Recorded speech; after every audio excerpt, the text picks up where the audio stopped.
സത്യത്തിൽ എനിക്ക് മരണഭയമില്ലാത്ത ഒരു വ്യക്തിയാണ്. എല്ലാവരുടെയൊക്കെ ഞാൻ പറയും ഈ നിമിഷം മരിക്കാൻ ഞാൻ വളരെ തയ്യാറാണ്. പക്ഷേ എൻ്റെ ഉള്ളിൻ്റെ ഉള്ളിൽ ഒരു ബോധ്യം ഇന്ന് വരെ ഉള്ളത് ഏതാനും കുറച്ച് ദിവസങ്ങൾ ദൈവത്തിന് ശുദ്ധീകരിക്കാതെ എന്നെ സ്വർഗത്തിലേക്ക് കൊണ്ടുപോയില്ല.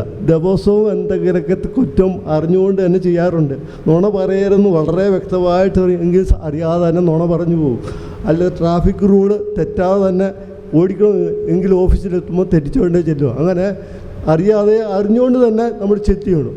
എന്നാൽ ദൈവത്തിൻ്റെ സ്വർഗത്തിലെത്തണമെങ്കിൽ പൂർണ്ണമായ വിശുദ്ധിയില്ലാത്തവർക്ക് സ്വർഗത്തിലേക്ക് കയറാനും പറ്റത്തില്ല. അപ്പം ഞാൻ ഇത്രയും നാളിപ്പം വരെ ചിന്തിച്ചിരുന്നത് ഞാൻ കുറച്ച് ദിവസങ്ങളൊക്കെ കുറച്ച് നാളത്തെ ദൈവത്തിന് ഇഷ്ടം വരെ ശുദ്ധീകരണ സ്ഥലത്തിലേക്ക് കടന്നിട്ട് അങ്ങ് ഭൂഗോളായിരുന്നു. അപ്പോൾ ഇത് സാധിക്കും ഞങ്ങളിത് ഇതിനെപ്പറ്റി ഇങ്ങനെ ഡിസ്കസ് ചെയ്തപ്പോൾ ഞാൻ ബ്രദറെ പറഞ്ഞ അവിടെ ഒന്ന് ധ്യാനിക്കുകയായിരുന്നു.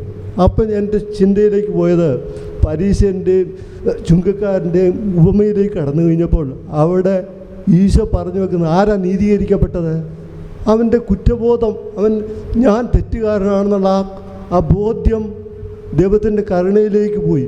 ആ കരുണ ഒരു നിമിഷം മതി. ആ കരുണ, എൻ്റെ മാനസാന്തരം, ആ അനുഭവം മതി ദൈവത്തിന് എന്നെ സ്വർഗത്തിലേക്ക് കൊണ്ടുപോകാൻ എന്നാണ് ഞാൻ വിശ്വസിക്കുന്നത്. അതുതന്നെയായിരിക്കാം ബ്രദർ ഉദ്ദേശിക്കുന്നത് എനിക്ക് മനസ്സിലാവുന്നു.